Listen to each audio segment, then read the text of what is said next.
But you are attacking people who would like to lead us and tell us how the world works.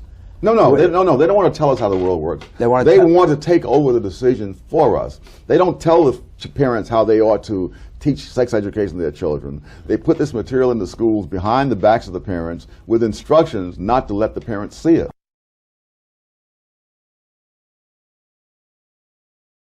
The problems that we see in the world are due to the fact that other people are just not as bright or as compassionate as they are. And that there are all these solutions out there waiting to be discovered, and that they have them. And that these solutions ought to be imposed upon the rest of us by the power of government, through taxation or in other ways. And what's really crucial about it is that their passion is so much greater than the passion on the other side, largely because what they have involved is more. Well, who are the anointed? They're the elite in the media, in politics, all of those who think that third parties ought to be making people's decisions for them. The subtitle is Self-Congratulation as a Basis for Social Policy. In other words, people who think that everything that's wrong with the country is due to the fact that other people are just not as smart as they are. And if only they could, or people like them could take over and make our decisions, we'd be so much better off. Who is the they? Oh, the media elite, the academic elite, political elites. And the reason we can talk about their vision, even though they obviously vary in their opinions, is that the basic set of underlying assumptions about the world are very similar. And because these assumptions are the prevailing assumptions, the need to find evidence for them or to offer proof is much less. If something happens, they'll explain it in a way which will fit that vision. For example, when they find that prenatal care is less among blacks than among whites, and that infant mortality rates are higher, they immediately assume this is because of society's neglect, and therefore if only the government will step in and provide more prenatal care, that problem solves itself. But in reality, other groups have even less prenatal care than blacks and don't have any more infant mortality than whites. But they don't ever get to that second stage, because once they've seen something that fits their conception of how the world works, that's sort of the end of it. Let me go back to that idea of who the they is. So you got the New York Times, the Washington Post, Harvard, Stanford, all the usual suspects. I think that when people say things like, more American wives are battered on Super Bowl Sunday, you see, than any other time of the year, and there's not a speck of evidence for that, that is calculated. Because there is no data that could even be misinterpreted that way. In other words, because there is no data, period. And so, yes, but I think that 99% of the people who believe it are not calculating. Mm-hmm. And I think one of the reasons that it flies without even being challenged for evidence is that there is a certain vision of how the world is, and in that world, men are oppressing women. And therefore, when you say something like this, it fits the vision. And that's the end of it. There's no demand for evidence. There's a four-stage pattern. And in the first stage is what I call the crisis. And so we're hyped to believe that something is a terrible crisis for which something must be done. What was fascinating to me in doing the research for the book is that very often the thing that's said to be in crisis has often been getting better for years on end. But that gets ignored. Then the second stage is... For example, infant mortality, to use one of the... Well, I'm thinking about teenage pregnancy and venereal disease. Those things were getting better. Teenage pregnancy was going down for more than a decade before sex education was introduced. Venereal disease, syphilis in the 1960s had only half the incidence that it had in 1950. So all these things are going down, yet we're said to need sex education to deal with this crisis, which is then manufactured. And again, this is where the calculated part comes in. Now, 99% of the people who hear this don't know that. But the reason they accept it is because they also share the same vision. And because this is consonant with that vision, they don't have to ask for evidence. All right, so what's stage two? Stage two is the first one is there's a crisis. Yes. They establish a crisis, usually an artificial one. Yes. Okay. Then stage two is the solution. You have a solution for this crisis. In this case, you have sex education in the schools. And then at that point, you say, if we do this, this will lead to beneficial result A. The critics say, no, it'll lead to detrimental result Z. Stage three, you put it in the results, you put it in, and directly you find detrimental result Z, namely venereal disease and teenage pregnancy take off into the stratosphere. And then stage 4 is the fascinating part, in which they simply say, no, that doesn't prove that this was a bad policy, because there are many factors. There's complexity. It's simplistic to blame it on this. But they run through this routine on so many different things, including crime. Similarly, they said, in 1960, Judge Bazelon said we just desperately need to have some kind of change in the criminal justice system. Now, in 1960, there were fewer murders than there had been in 1950, 1940, or 1930. But again, that was completely ignored. And so now we have the revolution in the criminal justice system. People say, no, if you have to put these new things in, there'll be more crime than before. They put them in. Almost instantly, the declining crime rate turns around and heads up again. And they say, no, it's simplistic to blame this on this. There are the root causes and the neglect of society and all the rest of it. So it's heads I win, tails you lose. You think the increase in venereal disease was caused by sex education? I don't have to even say that. I don't even have to believe that. All I have to say is But do you? Oh, I think it's hard to explain otherwise. I mean, you don't get social changes that drastic in a few years without some particular cause. But the argument doesn't depend on that at all. The point is, they created the crisis artificially. The evidence shows there was no crisis, but they would not even subject it to any empirical test. If they want to show some other factor came in and really caused this, I'm happy to hear that. Now, why would a group of liberal intellectuals or politicians or media stars or whatever, why would they sit around and decide to dismember or dilute the criminal justice system if they thought in advance that it would raise the amount of criminality? Oh, they didn't think that, but the point is, they just thought wrongly that it would help. Yes, but it would also give them an enormously larger role than they had before. I mean, a judge who just sits there and applies the laws that have been passed by the legislature has a very minor role. But if he takes the expansive judicial activist role, then of course he's on the leading edge. Similarly with the war on poverty, you can show how dependency on government was going down, poverty was going down before this program was ever put in. And within a few years, dependence on government was going up. And after a few more years, the absolute number of people in poverty was going up. This was sold to the country, not on the grounds that if you transferred money from A to B, that B would have more money. That was not the argument. The argument was that dependency would be reduced. This will then, you give them job training and all those kinds of things, parenting skills, the whole bit. And this will then be an investment that will pay off in the future because there'll be fewer people dependent upon the government than there were before. And I go through a great number of people from John F. Kennedy to Lyndon Johnson, the New York Times, again, all the usual suspects. The first order of business is to evade the criterion that they themselves set up when they set this out. And so no matter what happens, if it's a failure by the original criterion, then we just find another criterion by which it will be a success. A lot of the things that came out of the Great Society, building all those junior colleges and community colleges. Oh, I would disagree entirely. I think that was a tragedy of the first magnitude. That was a tragedy. Yes. Why is that a tragedy? You have millions of people who have absolutely no desire for an education, using up billions of dollars of the taxpayers' money, and not only not getting an education themselves, making it more difficult to give an education to those people who came to college with an idea of getting one. Now, you say they have no desire for an education. I mean, nobody is herding them into these community colleges and into the junior colleges and into the state university. I mean, they have a desire, obviously. No, they do not, obviously, because lots of things go on in those places that are not education. I mean, where else can you find so many young people of the same age and opposite sex in one place? A nice, convenient place to be. But anyone who is taught in a lot of these places, this ferocious desire for education as such is not terribly visible. We've set up a society where you have to be credentialed with a certain amount of college, so aren't they able to get a better job? No, because this is the fallacy of composition. If one person stands up in the stadium, he sees the game better, but if they all stand up, they don't all see the game better. As long as, if you have a degree and the other guy doesn't, then you get ahead of him in the employment line. But we're not going to all get ahead of each other in the employment line by all getting degrees.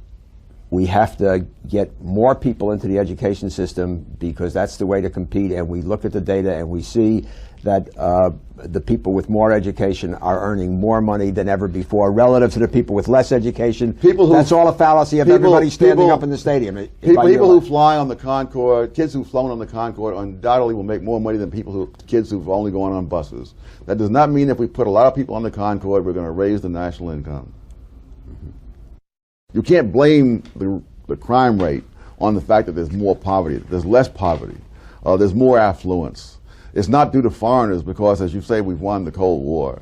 All the normal things that you might blame all this on aren't there. It's not because of diseases, because science has conquered more diseases. It's all because of self-inflicted wounds. And I'm saying these are the people who inflicted those wounds, and this is why we shouldn't listen to them anymore. What are the nature of those wounds? Crime. No. The disintegration of the family. The disintegration of the educational system. And it's not going to matter. We'll be like the man who gained the whole world and lost his soul. Is there a common root to all of those problems? It's the notion that ordinary people cannot be trusted to make the decisions that they've been making, but these must be preempted either by judges in the case of crime, by the schools taking over the indoctrination of other people's children behind their back and against their protests. Or what was the other one? The family, taking money from the taxpayers and subsidizing behavior, as well as encouraging it and legitimizing behavior that has turned out to be enormously self-destructive, undermining the family in 1,000 different ways. You make this vigorous attack in the Vision of the Anointed that we should no longer listen to these people. That's sort of the debate. They've been wrong. They don't prove their points. It's hurt us. Who should we listen to? We should listen first and foremost to our own experience. You seem to act as if there must be alternative saviors. We should stop looking for saviors. I mean, the society has not existed for thousands of years because it had a succession of saviors. It's existed because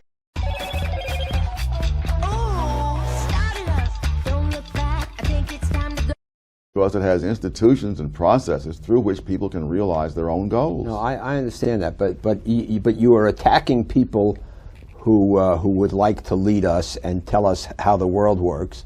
No, they don't want to tell us how the world works. They want to take over the decision for us. They don't tell the parents how they ought to teach sex education to their children. They put this material in the schools behind the backs of the parents with instructions not to let the parents see it.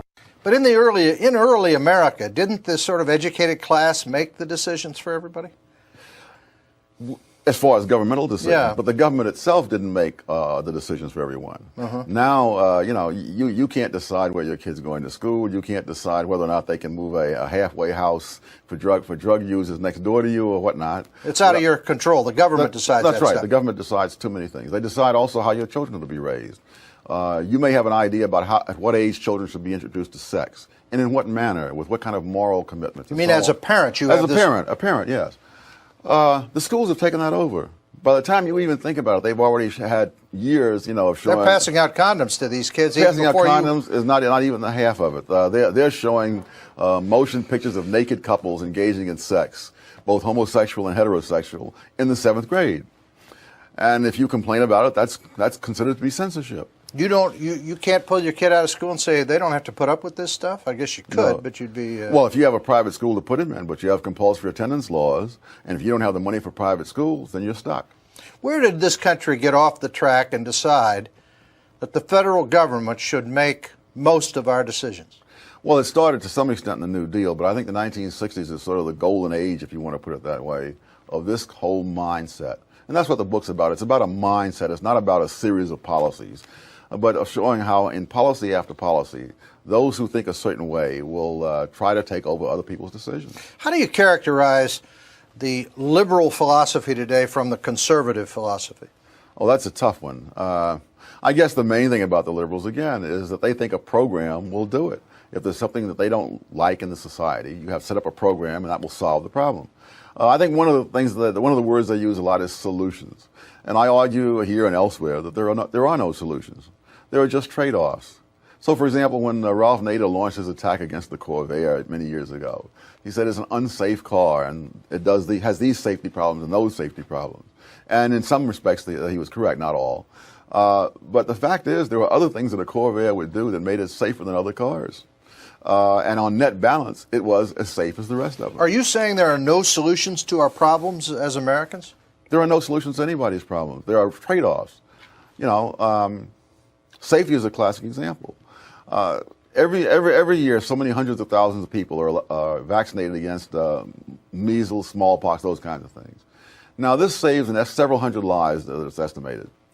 It also causes brain damage to about 30 kids a year. Now, there are no solutions in that. There are just trade-offs. What about crime? Take crime as an issue. Can we solve the crime issue or fundamentally solve it so it's reduced? Well, then that's a trade-off. You don't solve it. There will always be crime. There always has been. But you want to keep it down to some level that's not this astronomical thing we have today. For example, the liberals right now are saying, you know, crime is eased off in New York, and that's true. There were 6 times as much crime in New York a few years ago as there was in 1960. Now it's down to 5 times as much crime as there was in 1960. Now that's not what I regard as a great trend, unless it continues a lot more sharply. Well, liberals think we need more education and we need to help people in the inner city more to cut down crime there. Conservatives would say we have to be tougher on crime. Is either of them correct? Oh, no. You see, the conservative view is really not a solution. It's a trade-off. It says, yes, it would be wonderful if we could do all these things to prevent crime in the first place. We just don't happen to be that smart. And so what we do, we put people behind bars who commit violent crimes. Now, a few years ago in East Palo Alto, which is not far from Stanford University, a minority community, low income, they had the doubtful distinction of being the murder capital of the United States in proportion to their population. The next year, murder and all sorts of other violent crimes dropped a tremendous amount, 30, 40, 50% in 1 year. Now, that wasn't because they discovered the root causes of crime or because they worked out everything that was wonderful. They launched a campaign that put a lot of the bad guys behind bars. And when they were behind bars, they didn't commit as many crimes. That makes sense to me. And the thing that you know, even in a high crime area, the great majority of the people are not criminals. And so if you can just put your hands on those people who are raising all the hell in the community and take them out of circulation, the crime rate drops. People say there's undue emphasis on African Americans for committing crimes. Is that true?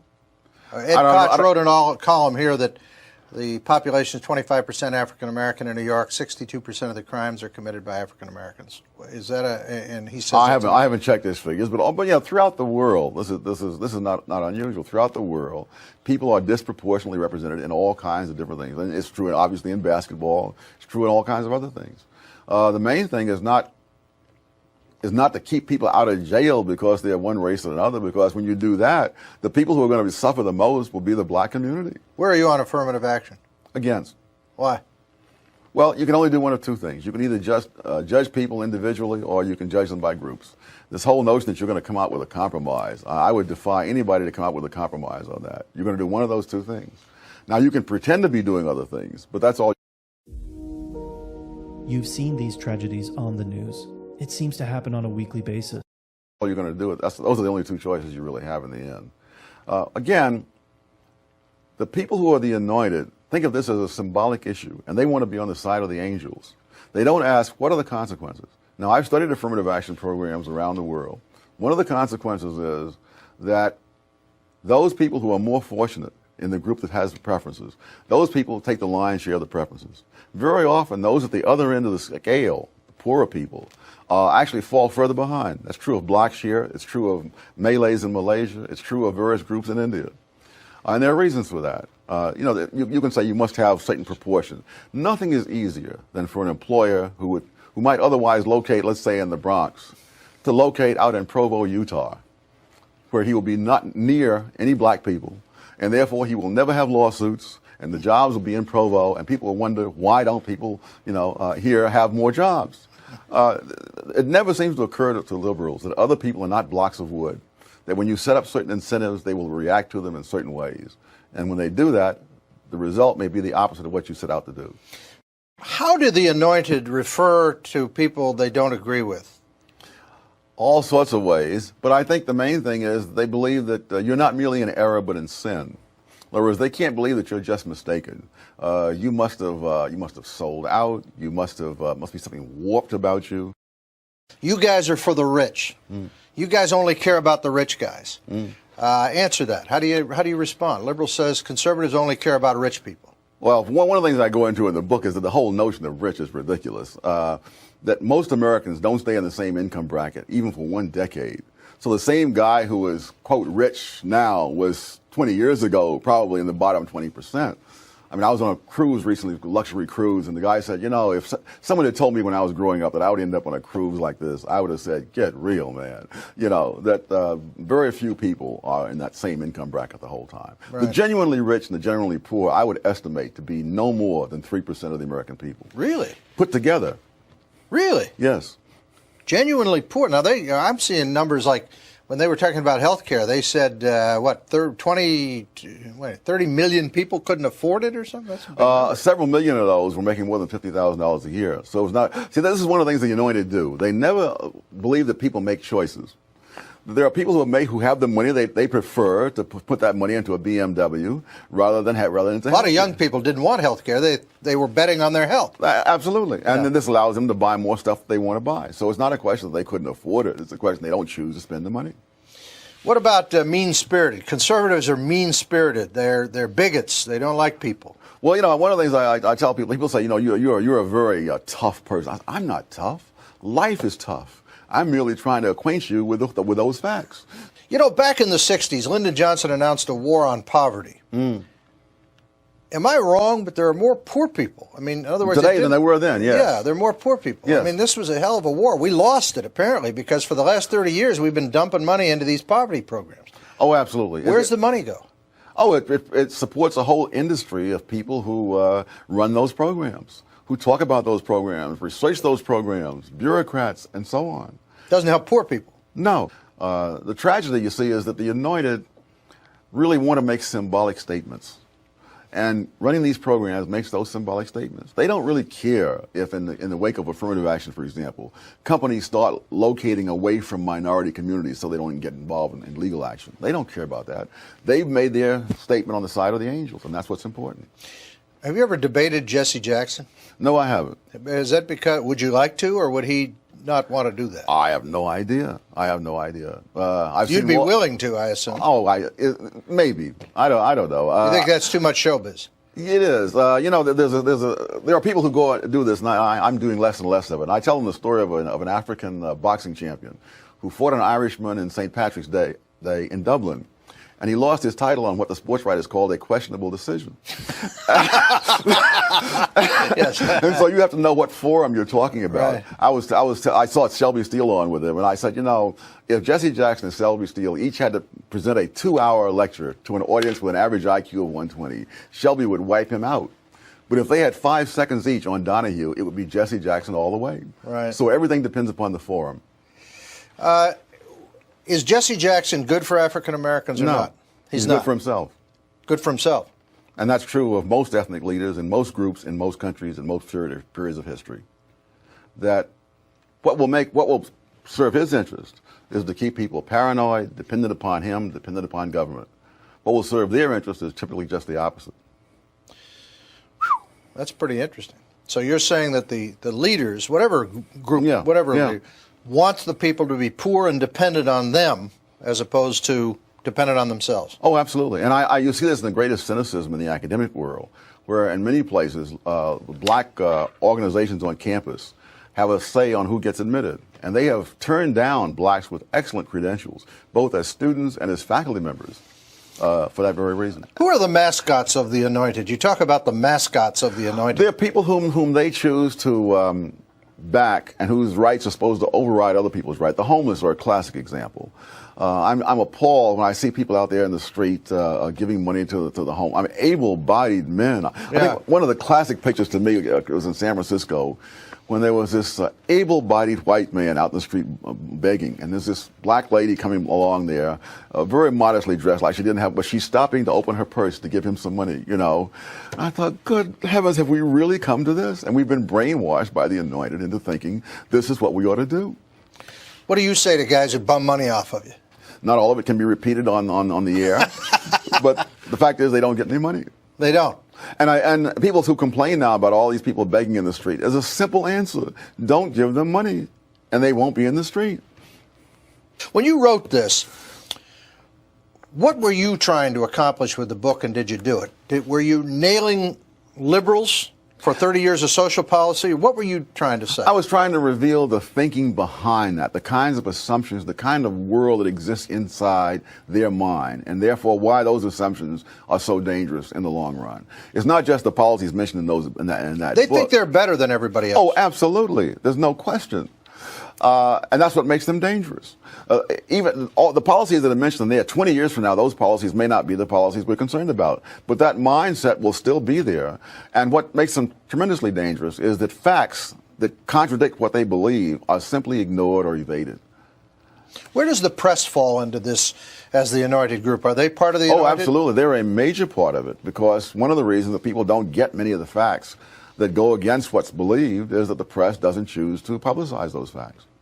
Give me an example of something the press might not cover or cover well. Oh, a few years ago, there was a story about prenatal care among blacks, that black women get less prenatal care than white women. The infant mortality rate is higher among blacks. They immediately assume that one causes the other. Now, one of the things I like to do is go back to the original source and find out what it said. I went back. On the very same page where it said that, the figures showed Mexican Americans get even less prenatal care than blacks, and they have a lower infant mortality rate than whites. So prenatal care and infant mortality rate have nothing to do with each other. If you break it down further, black women who have only a high school education, but who are married, their children have lower infant mortality rates than white women who have a college education, who are unwed mothers. So it's not race, it's not income, it's not education, it's lifestyle. When you live a certain way, there are consequences to that. The media doesn't want to accept that. Because if you say people's lifestyles have a lot to do with the outcome, then there's no room for the anointed.